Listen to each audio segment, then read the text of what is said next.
கல்வி செய்திகள் வாசிப்பவர் சிவசக்தி ஸ்டாலின்.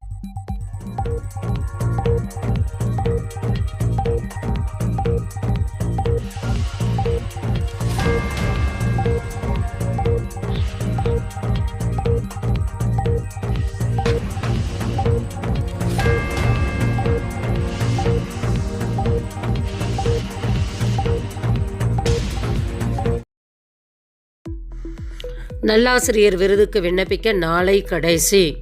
தகுதியான ஆசிரியர்கள் தேசிய நல்லாசிரியர் விருதுக்கு விண்ணப்பிக்க நாளை ஜூலை 15 கடைசி நாள். இதற்கு nationalawards2teachers.education.government.in என்ற இணையதளம் மூலம் ஆசிரியர்கள் தங்களது சுய பரிந்துரைகளை அனுப்பி விண்ணப்பிக்கலாம் என மத்திய அரசு தெரிவித்துள்ளது. ஆண்டுதோறும் தேர்வாகும் 50 ஆசிரியர்களுக்கு செப்டம்பர் 5 ஆசிரியர் தினத்தன்று குடியரசுத் தலைவர் விருது வழங்கி கௌரவிப்பது குறிப்பிடத்தக்கது. ஜூலை 15 முதல் அரசு உதவி பள்ளிகளில் காலை உணவு. அரசு உதவி பெறும் பள்ளிகளில் காலை உணவு வழங்கும் திட்டம் காமராஜர் பிறந்த நாளன்று ஜூலை 15 தொடங்கப்படும் என தமிழக அரசு தெரிவித்துள்ளது. தமிழகத்தில் உள்ள அரசு பள்ளி மாணவர்களின் நலன் கருதி காலை உணவு திட்டம் கடந்த 2022ஆம் ஆண்டு தொடங்கப்பட்டது. இதன் மூலம் லட்சக்கணக்கான மாணவர்கள் பயன்பெறும் சூழலில் இந்த திட்டம் தற்போது அரசு உதவி பெறும் பள்ளிகளுக்கும் விரிவாக்கம் செய்யப்படுகிறது. சுகாதார ஆய்வாளர்களை நேரடியாக நியமிப்பதற்கான அறிவிப்பை வெளியிட்டது மருத்துவ பணியாளர் தேர்வு வாரியம். 1660 சுகாதார ஆய்வாளர்களை நேரடியாக நியமிப்பதற்கான அறிவிப்பை வெளியிட்டது மருத்துவ பணியாளர் தேர்வு வாரியம்.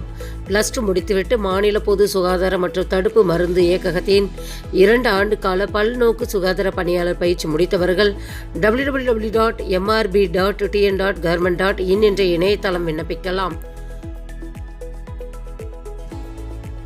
அக்னி வீரர் பணிக்கு விண்ணப்பிக்கலாம்.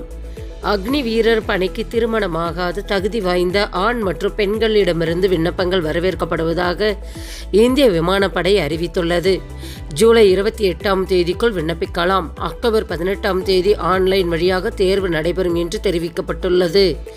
மேலும் கூடுதல் விவரங்கள் பெற agnipathvaya.edu என்ற இணையதளத்தை பார்க்கலாம். மத்திய அரசில் 8326 காலி பணியிடங்கள் அறிவிப்பு.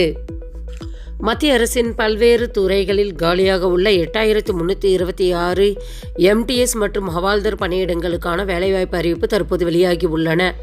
மேலும் விவரங்களுக்கு www.ssc.com என்ற இணையதளத்தை பார்க்கலாம். செய்திகள் நிறைவடைந்தன. வணக்கம்.